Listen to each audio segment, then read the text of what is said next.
Hi everyone, this is Professor Maloney, and first of all let me apologize for how bad today's first class went. The MindTap site, I told you, it never goes down, and it was down. So anyway, it's up now, so I'm going to do a quick little MindTap overview session with you guys, all right?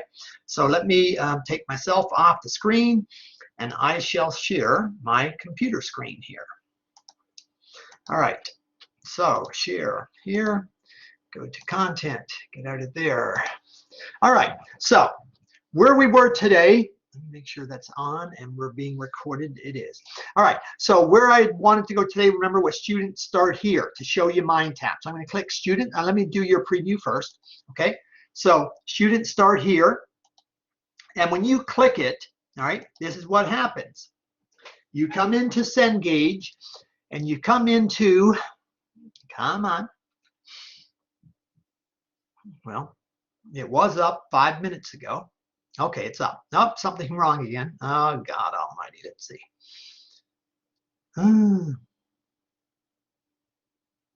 Okay, it came back up again.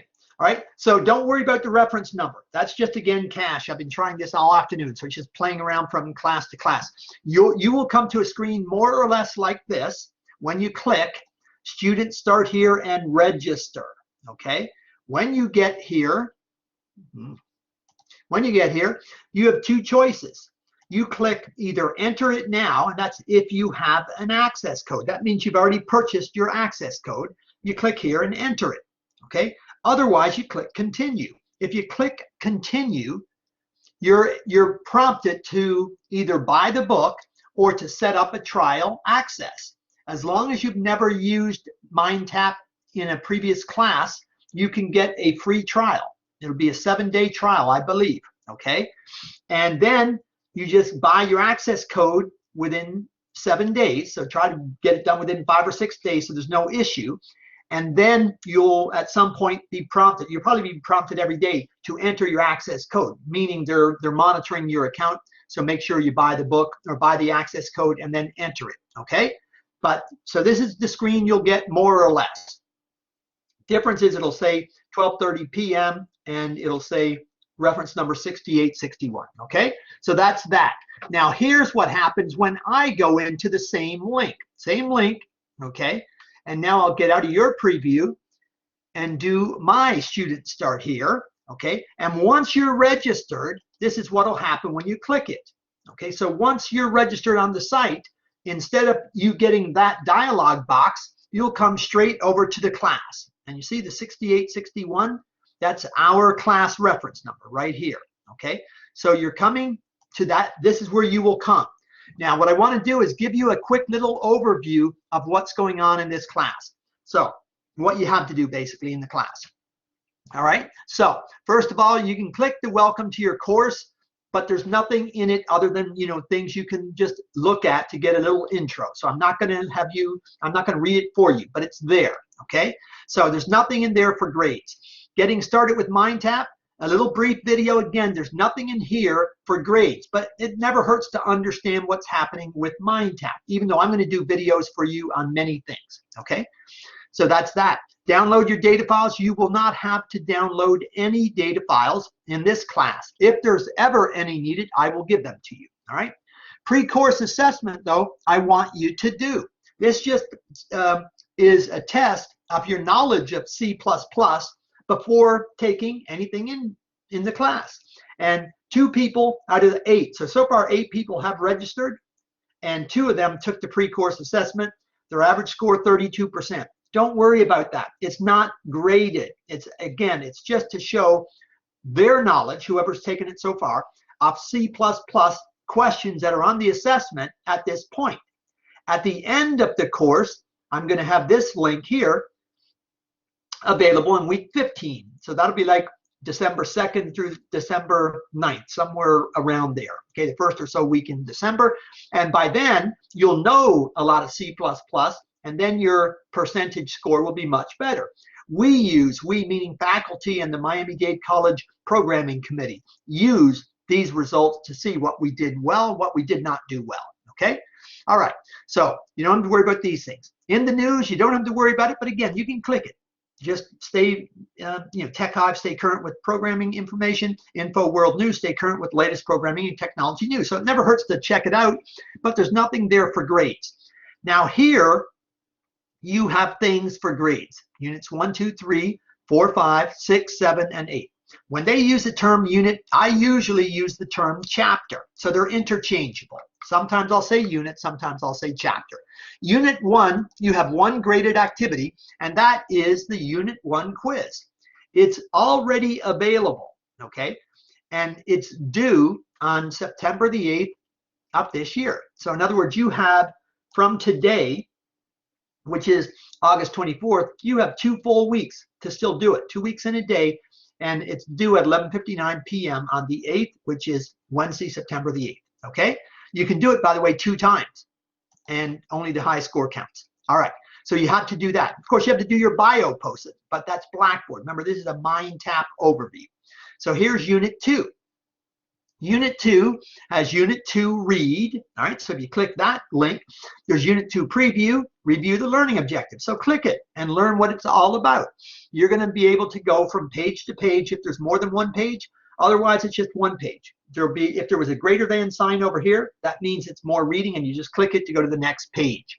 So it's just what objectives for Unit 2 or Chapter 2. Identify basic components of a C++ program.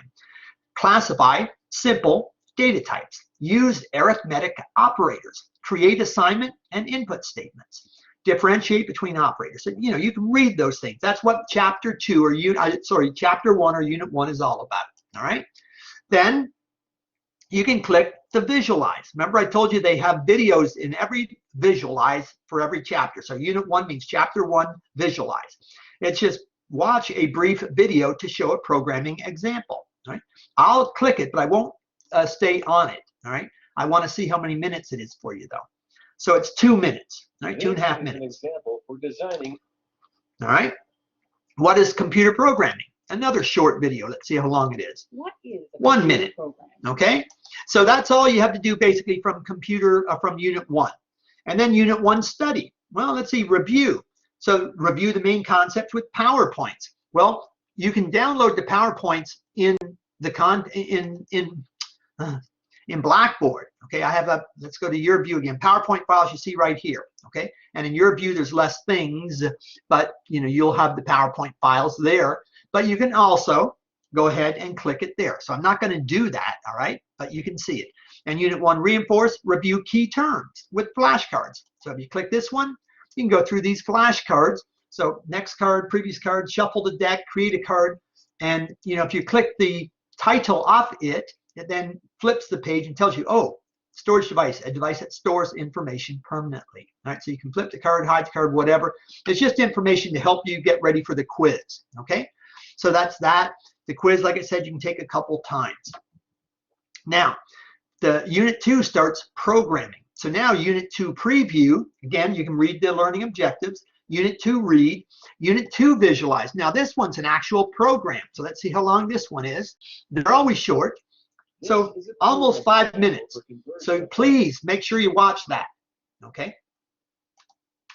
And then order of operations. I mentioned that in one of my overview class, telling you that orders of operations are very important. It's 4 minutes just telling you how you use order of operations in calculations in C++. Okay. So you'll be reviewing that. Unit 2 code. This is those 6 required programming exercises. They're all due on the same day, September 27th at 11:59 p.m. So you have to do programming exercise 2.1 up to programming exercise 2.6. Okay. And then you have the same with Chapter 3. Well, let me finish this part though. So then there's some here that you don't get a grade on, but they're optional. So if you want to do a little bit more, you can. All right. Unit 2 study. This is where you're going to see, again, the PowerPoint. The PowerPoint's already in Blackboard, but you can review it there if you want to. And by the way, the full book is over here. Sorry. On the right side of the page, way over here on the right. You see this blue thing? That's a book. If I click it, okay, I can go through the table of contents. And see, here's basic elements of C++. It's Chapter 2. Chapter 3 is input-output. Chapter 4, control structures, selection. Chapter 5, control structures, repetition. Then user-defined functions. user-defined data types, arrays, and strings. This is the class 1 through 8. Okay. All right. And then Unit 2 quiz, also due that same day, September 27th. Then Unit 3, the same way. Unit 3 read. Okay, read. Unit 3 visualize. Again, see a programming example. This one is almost 6 minutes long. Okay, but good. And then Unit 3 code. Programming exercises 3.1 up to 3.6. They're required. Orange bubbles mean they're required. Okay. Programming exercise 7, 8, 9, 10, they're optional. They're not graded, they're not counted. But you have to do 3.1 to 3.6. They unlock on August 31, a week from today, at 12 a.m. in the morning, meaning 1 minute after midnight. And then they're due again on September 27th. Okay. Unit 3 quiz, and here's the exam. The exam is always the day after assignments for any given module are due. And then you notice, though, with the exam, it unlocks at 12:30 p.m., which is when your class starts on September 28th. It's due at 2:10 p.m. Now, anyone who has an access form, meaning they're an access student, they get double the time. But everyone else, that's what you get. Okay? So that's that. After that, we move on to chapters 4, 5, and 6, or if you want to call them units 4, 5, and 6. Again, the read, the visualize. Okay, cable company billing, another beautiful example. Okay, the code from 4.1 to 4.6, all required, these by November the 8th. All right, and then in Unit 4, another quiz. But now the second module is Units 4, 5, and 6. So here you have 3 unit codes to go through from 4.1 to 4.6, 5.1 to 5.6, all due the same date. And then in Units, and the quiz again. And then Chapter 6 or Unit 6. 6.1 to 6.6, all required, plus the quiz. And then the module 2 or unit 4, 5, 6 exam is right here. Module 2 exam, that'll be November 9. All right. And then finally, there's Unit 7 and Unit 8. These are the last 2 chapters. And in Unit 7, there's only 5 programs, 7.1 through 7.5. And then in Unit 8, there's 8.1 through 8.6 again. Okay, so that's what you have to do. This is how MindTap works. All right, so this was just a brief overview of MindTap. Remember, you have a full book over here. You open the book, you can go to the chapter you're on and just go page by page looking at things. You can also review the PowerPoints from in these reading sections. Okay, in the reading sections, but you can also, remember, read the book along with you, and you can just do all the other stuff that's listed here. All right, so have a great day. I hope this overview helps. Bye-bye.